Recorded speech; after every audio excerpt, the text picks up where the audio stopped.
Hello hello hello, welcome to PW West Bengal Vidyapeeth. তো বিদ্যাপীঠের তরফ থেকে সবাইকে জানাই স্বাগত এই চ্যানেলে।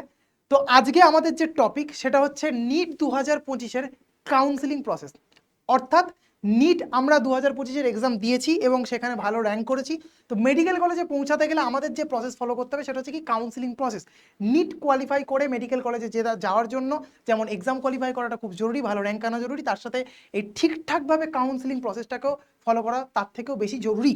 কারণ এই কাউন্সিলিং প্রসেস যদি আমরা ঠিকঠাকভাবে ফলো না করি তাহলে কিন্তু মেডিকেল কলেজের সিট কিন্তু আমাদের থেকে হাতছাড়া হয়ে যেতে পারে।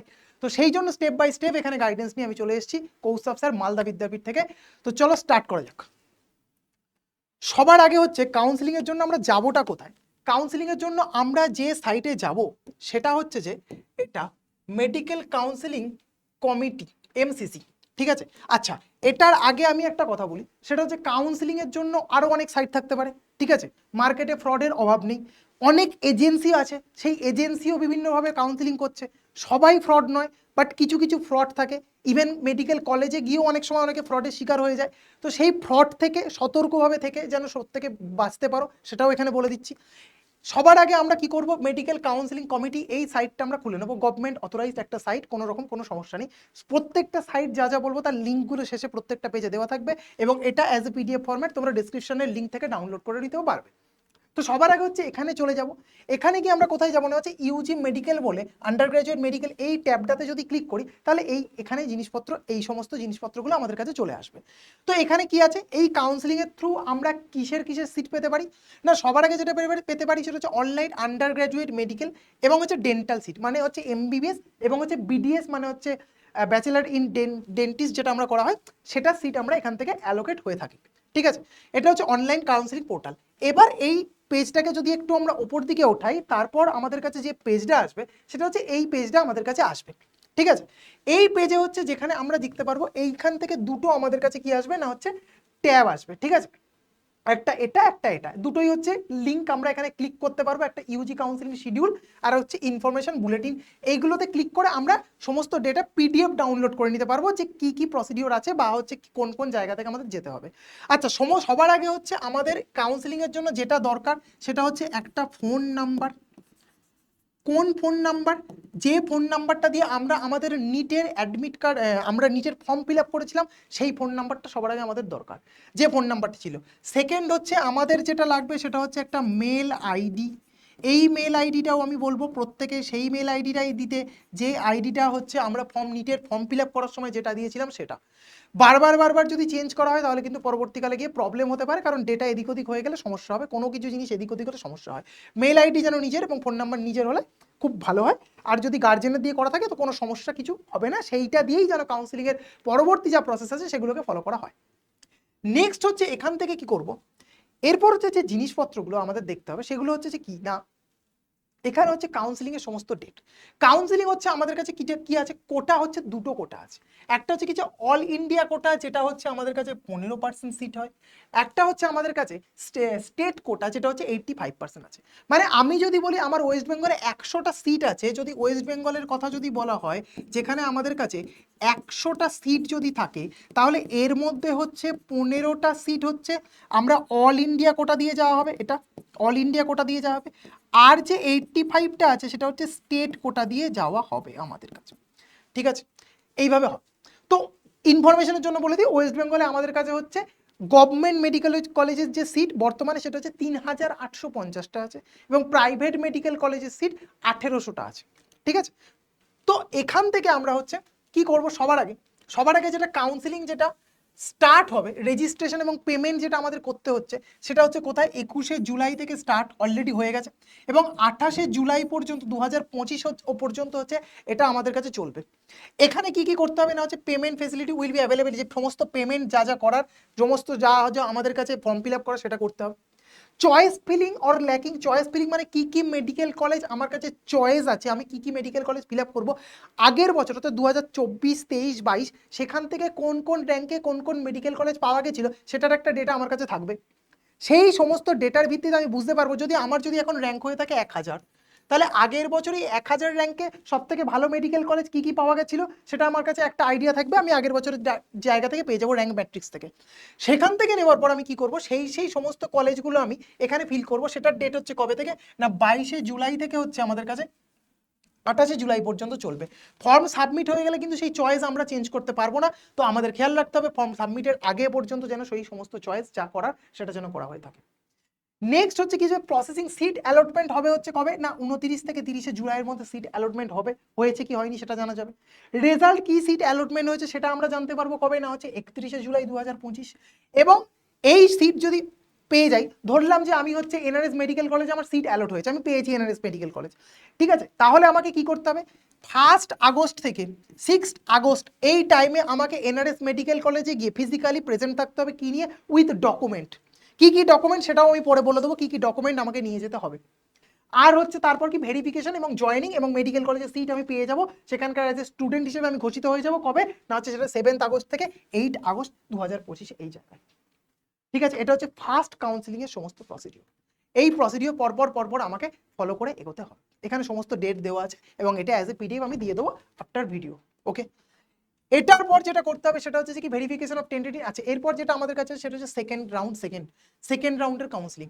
সেকেন্ড রাউন্ড কাউন্সিলিং কি হচ্ছে সেটা স্টার্ট হচ্ছে আমার কাছে 12 আগস্ট থেকে 18 আগস্ট, সেকেন্ড রাউন্ডের কাউন্সিলিং। এখানে কি হবে না, ধরলাম আমি বললাম যে আমার কাছে হয়তো দেখা গেল কোনো কলেজে আছে 100টা সিট আছে, 100টা সিটের মধ্যে হয়তো দেখা গেল যে হচ্ছে 40টা সিট আমার কাছে ফিল আপ হয়ে গেছে, বাকি পড়ে থাকছে কতগুলো 50টা। তাহলে এই 50টা নয়, বাকি পড়ে থাকছে কটা 60টা। এই 60টা সিটের জন্য আমার কাছে কি হবে, ফ্রেশ আবার করে রেজিস্ট্রেশন শুরু হবে, ফ্রেশ ভাবে আমার কাছে সিট অ্যালোকেশন হবে। তার জন্য আমাকে আবার করে নতুন করে প্রসিডিওর করতে হবে। কি প্রসিডিওর, সেম প্রসিডিওর আবার করতে হবে। সেখান থেকে হচ্ছে 13 তারিখ থেকে 18 তারিখের মধ্যে হচ্ছে আমি চয়েস ফিল করতে পারবো। সেকেন্ড রাউন্ডে হচ্ছে এই মেডিকেল কলেজ আমার পছন্দ, আর ফার্স্ট রাউন্ডের মেডিকেল কলেজ পছন্দ হয়নি, তা আমি আবার সেই জন্য আবার ফিল আপ করছি, ঠিক আছে। তারপর হচ্ছে আমার কাছে কি যাবে 19 আগস্ট থেকে তারপর হচ্ছে 20 আগস্ট পর্যন্ত সিট প্রসেসিং অ্যালট হয়েছে কি হয়নি সেটা আমি জানতে পারবো। এবং তারপর যথারীতি 22 আগস্ট থেকে 29 আগস্টের মধ্যে আমাকে কলেজে গিয়ে ফিজিক্যালি প্রেজেন্ট হতে হবে। এবং হয়তো আমার কাছে এনআরএস এর পর আমি পেয়ে গেলাম medical college, Calcutta medical college, তাহলে সেখানে গিয়ে আমাকে আবার ডকুমেন্টগুলোকে নিয়ে ভেরিফাই করতে হবে। এবং আমার যদি ইচ্ছা হয় তাহলে আমি সেখানে গিয়ে আমাকে এখানে সিট অ্যালট হয়ে গেলে তাহলে ওখানে আমি জয়েনিং করতে পারবো, অ্যাজ এ ক্যান্ডিডেট আমি ওখানে জয়েন করতে পারবো। বোঝা গেল কি বললাম, এই হচ্ছে আমাদের কাছে প্রসিডিউর, ঠিক আছে। এরপর যেটা হবে সেটা হচ্ছে যে কি, এরপর যেটা হচ্ছে সেটা রাউন্ড 3। রাউন্ড 3তে কি হচ্ছে, এটা স্টার্ট হচ্ছে আমাদের 3 সেপ্টেম্বর থেকে হচ্ছে 8 সেপ্টেম্বর পর্যন্ত। এখানেও সেম চয়েস ফিলিং হচ্ছে 3 সেপ্টেম্বর থেকে 8 সেপ্টেম্বর পর্যন্ত। আচ্ছা, এখানে হচ্ছে আমার কাছে অ্যালোকেশন সিট হচ্ছে 9 থেকে 10th এবং রেজাল্ট ডিক্লেয়ার হবে 11 সেপ্টেম্বর এবং আমাকে ফিজিক্যালি সেখানে উপস্থিত থাকতে হবে 12 থেকে হচ্ছে 18 সেপ্টেম্বর পর্যন্ত, ঠিক আছে। আর হচ্ছে এই সমস্ত প্রসেস সমস্ত যেখানে গিয়ে ভেরিফিকেশন আমার কাছে হবে। এরপর যে জিনিসটা আসছে সেটা হচ্ছে যে সেটা হচ্ছে স্ট্রে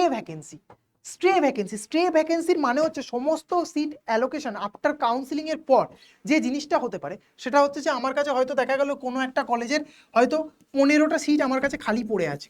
এগুলোর জন্য কি আসবে, আমার কাছে স্ট্রে ভ্যাকেন্সি বলা হবে এগুলো। এবং এগুলোকে কি করতে হয়, এটার জন্য ফিজিক্যালি কলেজ সেখানে ঘোষণা করে যে আমার কাছে 15টা সিট খালি আছে, তার জন্য আমাকে ফিজিক্যালি সেখানে গিয়ে কাউন্সিলিং হতে হয়। এবং সেই ফিজিক্যালি জিনিসপত্র তার ডেটও এখানে টেন্টেটিভ যে ডেট সেগুলো এখানে গিভেন আছে, ঠিক আছে। এটা ফিজিক্যালি যেতে হয়। এবং সেখানে অনেক সময় যেটা সমস্যা হয় যে সিট যদি কেউ নষ্ট করে, সেখানে সিট অ্যালট হলো পেলাম, বাট আমি সেই সিটকে নিলাম না, তাহলে একটা মেডিকেল কলেজের সিটকে নষ্ট করার জন্য পরবর্তীকালে কিন্তু আর নিটে বসতে দেওয়া হয় না। কারণ একটা মেডিকেল কলেজের সিটের কিন্তু প্রচুর দাম, 30 লাখ, প্রায় 30 লাখ স্টুডেন্টের জন্য কিন্তু লড়াই করছে, তো সেটার কিন্তু প্রচুর দাম, সেটাকে যেন কেউ নষ্ট না করো, ঠিক আছে। নেক্সট এরপর যেটা আছে, তাহলে আমার কাছে এই যে স্টেট অ্যালোকেশন আর এগুলোর ডেটগুলো আমি একবার বলে দিই। ফার্স্ট রাউন্ড অফ কাউন্সিলিং এর যে ডেট সেটা হচ্ছে অল ইন্ডিয়া কোটা, এই যে অল ইন্ডিয়া কোটা ইউনিভার্সিটি মানে অল ইন্ডিয়ার আন্ডারে যে ইউনিভার্সিটিগুলো আছে সেগুলোর যে ডেট হচ্ছে সেটা 21শে জুলাই থেকে স্টার্ট হয়ে যাচ্ছে। এবং হচ্ছে স্টেট কাউন্সিলিং হচ্ছে 30 জুলাই থেকে 30শে জুলাই থেকে স্টার্ট হবে। তারপর হচ্ছে আমার কাছে সেকেন্ড রাউন্ড অফ কাউন্সিলিং হচ্ছে 12 আগস্ট থেকে চলবে। এখানে স্টেট কাউন্সিলিং হচ্ছে আমার কাছে কবে থেকে না 19 আগস্ট থেকে। থার্ড রাউন্ড হচ্ছে আমার কাছে যেটা চলবে সেটা হচ্ছে 3 সেপ্টেম্বর থেকে 10 সেপ্টেম্বর। স্টেট কোটা হচ্ছে আমার কাছে চলছে কবে থেকে 9 থেকে হচ্ছে 18। আর যে স্ট্রে ভ্যাকেন্সি যেটা আমি বললাম যেটা আফটার সমস্ত কাউন্সিলিং এর পর সেটা হচ্ছে 22শে সেপ্টেম্বর থেকে আমাদের কাছে শুরু হবে অল ইন্ডিয়া, আর হচ্ছে 25শে সেপ্টেম্বর থেকে স্টার্ট হবে আমাদের কাছে স্ট্রে ভ্যাকেন্সি। ঠিক আছে, এখানে প্রসেস মানে আমি যদি বলি তাহলে সবার আগে এটা, দেন এটা, দেন হচ্ছে এটা, তারপর হচ্ছে এটা, তারপর এটা, এটা, এইভাবে একবার অল ইন্ডিয়া সবার আগে স্টার্ট হবে, দেন হচ্ছে state, all India state, all India state, all India state, এইভাবে আমাদের কাছে সমস্ত জিনিসপত্রগুলো চলবে। এরপর যেটা আসছি সেটা হচ্ছে যে কিছু ডেটা, যে অল ইন্ডিয়া কাউন্সিলিং এর থ্রু এই যে 15% যে আমাদের কাছে অল ইন্ডিয়া কাউন্সিলিং হচ্ছে, সেখানে কি কি মেডিকেল কলেজ শুধুমাত্র অল ইন্ডিয়া কাউন্সিলিং এর থ্রুই পাওয়া যেতে পারে, সেটা হচ্ছে এইমস পাওয়া যেতে পারে, জিপমার পাওয়া যাবে, এএফএমসি পুনে যেটা হচ্ছে আমাদের আর্মিতে যে ডাক্তাররা যোগ দেয় তাদের জন্য। আচ্ছা, তারপর হচ্ছে ইএসআইসি সেটা, তারপর সেন্ট্রাল ইউনিভার্সিটি যেগুলো আছে, বিএইচইউ আছে, এএমইউ আছে, ডিইউ আছে দিল্লি ইউনিভার্সিটি, এবং হচ্ছে ডিমড ইউনিভার্সিটি যেগুলো আছে সেগুলো হচ্ছে সমস্ত কিছু এই কাউন্সিলিংয়ের থ্রু দিয়ে পাওয়া যাবে। এবং এখানে এর কাউন্সিলিং কে করবে, কাউন্সিলিং বডি হচ্ছে এমসিসি, যেটা আমি প্রথমেই বলে দিলাম, শুধু জিপমারের ক্ষেত্রে আলাদা, জিপমারেও এমসিসি আছে এবং তার সাথে এক্সট্রা হচ্ছে জিপমার ফর স্টেট কোটা, শুধু জিপমারের স্টেটের জন্য এটা একটা আছে। আর হচ্ছে এখানে পার্সেন্টেজ যেগুলো দেওয়া আছে, যে এসসি এসটি প্রত্যেকের পার্সেন্টেজ দেওয়া আছে, যে যে ক্যাটাগরি থেকে বিলং করে তার জন্য সেই ক্যাটাগরি আছে।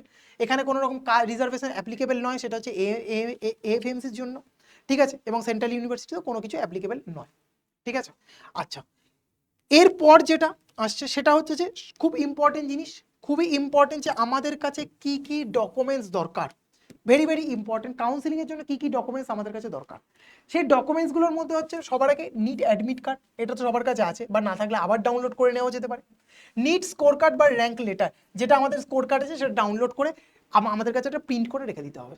নেক্সট হচ্ছে যেটা আমাদের কাছে দরকার সেটা হচ্ছে ক্লাস 10 সার্টিফিকেট এবং মার্কশিট, কিসের জন্য, ডেট অফ বার্থের প্রুফের জন্য এটা আমাদের কাছে দরকার। নেক্সট হচ্ছে কি, 12 সার্টিফিকেট এবং মার্কশিট, মানে ক্লাস 12 এর এইচএস এর যে সার্টিফিকেট আমরা রেজাল্টের সাথে পেয়েছিলাম সেটার একটা সার্টিফিকেট এবং মার্কশিট। সার্টিফিকেট এবং মার্কশিট কিন্তু দুটো আলাদা আলাদা জিনিস, সার্টিফিকেট এবং মার্কশিট কিন্তু আলাদা, এবং দুটোই আলাদা আলাদা করেই দেওয়া হয়, মাধ্যমিক এবং উচ্চ মাধ্যমিকের আলাদা করে দেওয়া হয়। আইডি প্রুফ যে কোনো একটা হতে পারে, হয় Aadhaar, PAN card, driving licence, passport, যে কোনো কিছু একটা হতে পারে এর মধ্যে। আচ্ছা, 8 পাসপোর্ট সাইজ ফটোগ্রাফ, পাসপোর্ট সাইজের ফটোগ্রাফ লাগবে। আমার মত অনুযায়ী যে ফটোগ্রাফ দিয়ে হচ্ছে আমরা এক্সামের ফর্ম ফিল আপ করেছিলাম সেই ফটোগ্রাফটাই এখানে ইউজ করাটা বেটার, তাতে করে ভেরিফিকেশনের সময় দেখে জাস্ট ফটোফট এক ফটোগ্রাফ দেখবে, দেখে করে দেওয়া ভালো সেটা। প্রফেশনাল অ্যালটমেন্ট লেটার, আচ্ছা সিট যখন অ্যালটমেন্ট হবে আমাদের কাছে মেলে একটা প্রফেশনাল অ্যালটমেন্ট লেটার দিয়ে দেবে, সেই লেটারটাকে প্রিন্ট আউট করে আমাদের কাছে নিয়ে যেতে হবে। কাস্ট সার্টিফিকেট ইফ অ্যাপ্লিকেবল, যদি কোনো কাস্ট সার্টিফিকেট হয়, যদি পিডব্লিউডি সার্টিফিকেট থাকে তবে আমাদের কাছে করতে হবে। মোস্ট ইম্পর্টেন্ট এখানে যেটা সব থেকে বেশি যেটা ভালো করে মনে রাখতে হবে সেটা কি, আমাদের কাছে কোনো রকম সার্টিফিকেট এর মধ্যে যদি ফেক হয় এবং সেটা যদি পরবর্তীকালে ধরা পড়ে, তার জন্য কিন্তু লিগ্যাল কেস হতে পারে। অতএব কোনো সার্টিফিকেট যেন ফেক না হয়, কারণ যদি আমার কাছে কোনো কাস্ট না থাকে তাহলে সেই কাস্ট দিয়ে অ্যাপ্লাই করার দরকার নেই। Fake OBC certificate, fake SC বা ফেক এসটি সার্টিফিকেট যদি হয়ে থাকে, তাহলে পরবর্তীকালে যদি সেটা প্রুফ হয়, হয়তো আমি সিট পেয়ে গেলাম, এখন কলেজে পড়ছি, খুব ভালো, কিন্তু পরবর্তীকালে যদি সেটা নিয়ে কোনো রকম কোনো সমস্যা হয়, তাহলে ইভেন কলেজে পড়তে পড়তে বা আফটার পাস আউট করে যাওয়ার পর আমার ডিগ্রি কিন্তু ক্যান্সেল হয়ে যেতে পারে, ডিগ্রি ক্যান্সেল হয়ে যেতে পারে, রেজিস্ট্রেশন ক্যান্সেল হয়ে যেতে পারে, ইভেন লিগাল কেস হতে পারে। অতএব কোনো রকম সার্টিফিকেট যেন ফেক ইউজ না করা হয়। আর হচ্ছে এই যে ডিমড ইউনিভার্সিটির জন্য আমাদের কাছে এই সমস্ত জিনিসপত্রগুলো লাগবে, কয়েকটা এক্সট্রা জিনিসপত্র এগুলো লাগবে আমাদের কাছে। আচ্ছা, এবার হচ্ছে আমাদের কাউন্সিলিং এর জন্য কিছু পেমেন্ট করতে হচ্ছে, সেই পেমেন্টগুলো একবার দেখে নিই। এর মধ্যে কিছু পেমেন্ট আছে রিফান্ডেবল, কিছু পেমেন্ট হচ্ছে আমাদের কাছে আছে রিফান্ডেবল, আর কিছু পেমেন্ট হচ্ছে আমাদের কাছে আছে নন রিফান্ডেবল। নন রিফান্ডেবল মধ্যে এই যে কত আছে, জেনারেলদের জন্য 1000, হয়তো আমি কোনো একটা কাউন্সিলিং করলাম, ফার্স্ট সিট অ্যালোকেট হলো বাট আমি নিলাম না, তাহলে এইটা এই টাকাটা আমাকে দেওয়া আর ফেরত দেওয়া হবে না, 1000 টাকা। 10,000 টাকা এটা আমাকে ফেরত দিয়ে দেওয়া হবে, যে অ্যাকাউন্ট দিয়ে আমি পে করবো সেখানে অ্যাকাউন্টে আবার ব্যাক হয়ে যাবে। এখানে এসসি এসটি ওবিসি পিডব্লিউডির জন্য এটা আমাদের কাছে 500 রুপি, 500 টাকা, এবং নন রিফান্ডেবল যেটা সেটা হচ্ছে 5000 টাকা। আর হচ্ছে ডিমড ইউনিভার্সিটির জন্য হচ্ছে 5000 টাকা নন রিফান্ডেবল, এবং রিফান্ডেবল যেটা সেটা হচ্ছে প্রায় 2 লাখ টাকা, কারণ ডিমড ইউনিভার্সিটি বা প্রাইভেট ইউনিভার্সিটিতে ফিজটাই অনেকটা বেশি হয়, প্রায় আমাদের কাছে 70 লাখ থেকে 1 কোটি এবং 1.5 কোটি অবধি ছাড়িয়ে যায় প্রাইভেট ইউনিভার্সিটিতে। ঠিক আছে, এবং এখানে হচ্ছে যে প্রসেস অ্যালোকেশন সমস্ত যেগুলো বললাম সেগুলো এখানে দেওয়া আছে। নেক্সট হচ্ছে নিস্ট কাউন্সিলিং, আমি যে যে প্রসিডিওরগুলো বললাম সেই প্রসিডিওরগুলো প্রত্যেকটা এখানে স্টেপ বাই স্টেপ লেখা আছে। এই যে এখানে যেগুলো যেগুলো বলে দিলাম, স্টেট কোটাতে 85% থাকে, অল ইন্ডিয়াতে 15% থাকে। ঠিক আছে, এরপর হচ্ছে এই যে ক্রাইটেরিয়া, আমাদের কাছে এলিজিবিলিটি ক্রাইটেরিয়া যেটা হতে হবে, মিনিমাম নিট কাট অফ আমাদেরকে করতে হবে, নিটকে কোয়ালিফাই করতে হবে, স্বাভাবিক ব্যাপার, না হলে তো মেডিকেল কলেজ আমাকে হবে না। ডকুমেন্ট রিকোয়ার, আবার এগুলো লেখা আছে, যে যে ডকুমেন্টগুলো আমার কাছে দরকার সেই সমস্ত ডকুমেন্টগুলো আমার কাছে এখানে লেখা আছে। নেক্সট হচ্ছে স্টেপ 1, এই যে রেজিস্ট্রেশন কিভাবে করব, ক্রিয়েট অ্যাকাউন্ট কিভাবে, মেল আইডি মোবাইল নাম্বার দিয়ে, যেগুলো বললাম। এই যে ওয়েবসাইটটার নাম আমি এখানে লিখে দিয়েছি, এই হচ্ছে আমার কাছে website. Pay registration fee online আছে, কিপ রেসিপি সেভ, আমার যে ডকুমেন্ট আমাকে যেটা দেবে, যে রিসিপ্টটা, সেটা আমাকে রেখে দিতে হবে। নেক্সট হচ্ছে যেটা আছে স্টেপ 2তে আমি কি করবো, চয়েস ফিলিং, যেগুলো বললাম যে কোন কোন মেডিকেল কলেজ আমার পছন্দ, সেই চয়েসটা আমি সেইভাবে ফিল করে দেবো। তারপর যেটা আমার কাছে কাজ, সেটা হচ্ছে যে সিট অ্যালোকেশন হবে, এমসিসি প্রসেস চয়েসেস, আচ্ছা রেজাল্ট পাবলিশ হবে অনলাইন। তারপরে যে স্টেপ 4 ডাউনলোড করবে, যে অ্যালটমেন্ট লেটার যেটা বললাম, মেল আইডিতে আমার কাছে চলে আসবে। রিপোর্ট উইদিন লিমিট টাইম, মানে যেটা আমাকে মেডিকেল কলেজে ফিজিক্যালি প্রেজেন্ট হতে হবে সেটা করতে হবে। ক্যারি অরিজিনাল, আচ্ছা প্রত্যেকটা ডকুমেন্ট কিন্তু আমাকে অরিজিনাল ডকুমেন্ট ক্যারি করতে হবে।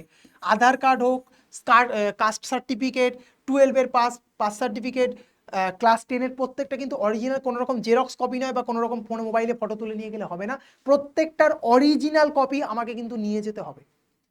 নেক্সট হচ্ছে আচ্ছা pay online fee, confirm seat, আমাকে অনলাইন এখানে পেমেন্ট করতে হবে। নেক্সট হচ্ছে যেটা আসছে আমাদের কাছে, এই যে ফার্দার রাউন্ড, যেগুলো বললাম যে সিট না পেলে মপ আপ রাউন্ড হবে, এবং তারপর হচ্ছে স্ট্রে ভ্যাকেন্সি যেগুলো থাকবে সেগুলো করতে হবে। তারপর হচ্ছে সেম প্রসেস আমাকে ফলো করে যেতে হবে। আর যেটা ইম্পর্টেন্ট টিপস, এই যে কিপ ডকুমেন্ট, এখন থেকে যেটা আমরা করব, প্রত্যেকটা ডকুমেন্ট আপডেটেড করে রেখে দিতে হবে। Follow deadline strictly, beware of fake agent, এই যে very very important fake agent, এটার কথা আমি একবার বলে দিই। অনেক সময় কলেজে বসেও প্রত্যেকের সাথে স্ক্যাম হয়, সেটা থেকে যেন বাঁচা হয়। কলেজে বসেও হয়তো সিট আমার অ্যালটমেন্ট হয়নি, বাট ওই কলেজে বসে কিছু লোক আমাকে বলছে যে এত লাখ টাকা দিলে আমি কলেজে সিট অ্যালটমেন্ট করে দেবো, সেটা থেকে প্রত্যেকে বাঁচবে, সেটা খুব ভালো করে সতর্কভাবে বাঁচবে। যদি এরকম সন্দেহ হয়, অবশ্যই তোমরা তার জন্য স্টেপ নাও, ঠিক আছে? সেটা থেকে বাঁচাটা খুব জরুরি। ভিজিট শুধুমাত্র অনলি অফিসিয়াল ওয়েবসাইটই ফলো করো, অন্য কোনো ওয়েবসাইট বা অন্য কোনো হোয়াটসঅ্যাপে বা ফেসবুকের থেকে কোনো রকম গিভেন লিঙ্কে ক্লিক করার দরকার নেই, বা সেখান থেকে কি কাউন্সিলিং করার দরকার নেই। সাইটের প্রত্যেকটা লিঙ্ক আমি দিয়ে দিচ্ছি এখানে, প্রত্যেকটা সাইটের লিঙ্ক হচ্ছে এই যে ভেরি ভেরি ইম্পর্টেন্ট লিঙ্ক, এগুলো, এই লিঙ্কগুলো, ঠিক আছে? এখান থেকে লিঙ্ক হয়ে যাবে স্টেট পোর্টালের জন্য, প্রত্যেকটা স্টেটের আলাদা আলাদা লিঙ্ক পাওয়া যাবে, ওয়েস্ট বেঙ্গলের জন্য ওয়েস্ট বেঙ্গল লিঙ্ক পাওয়া যাবে। আর এরপর হচ্ছে যেটা, সেটা হচ্ছে FNQ, can I upgrade seat, এগুলো আপগ্রেড করা যাবে। যেরকমভাবে মাল্টিপল সিটেও অ্যাপ্লাই করা যেতে পারে, অনেক কটা সিটেও করা যেতে পারে, অল ইন্ডিয়া যতগুলো থাকে। আচ্ছা ডোন্ট গেট এনি সিট, তাহলে ফার্দার রাউন্ডের জন্য আমাকে ওয়েট করতে হবে, যে আমি সিট যদি না পাই তখন কী হবে, তারপর জন্য হচ্ছে স্ট্রে ভ্যাকেন্সি দেখতে হবে। আচ্ছা ক্যান আই আপগ্রেড সিট, অবশ্যই আপগ্রেড আস্তে আস্তে আমরা করতে পারবো, আর যত তাড়াতাড়ি আমাদের থ্রু হচ্ছে কাউন্সিলিং চলবে, আমরা সেইভাবে আপগ্রেড করতে পারবো। ওকে, তো এই ছিল সমস্ত কিছু বক্তব্য। Thank you, so best of luck for your future, tata, bye by.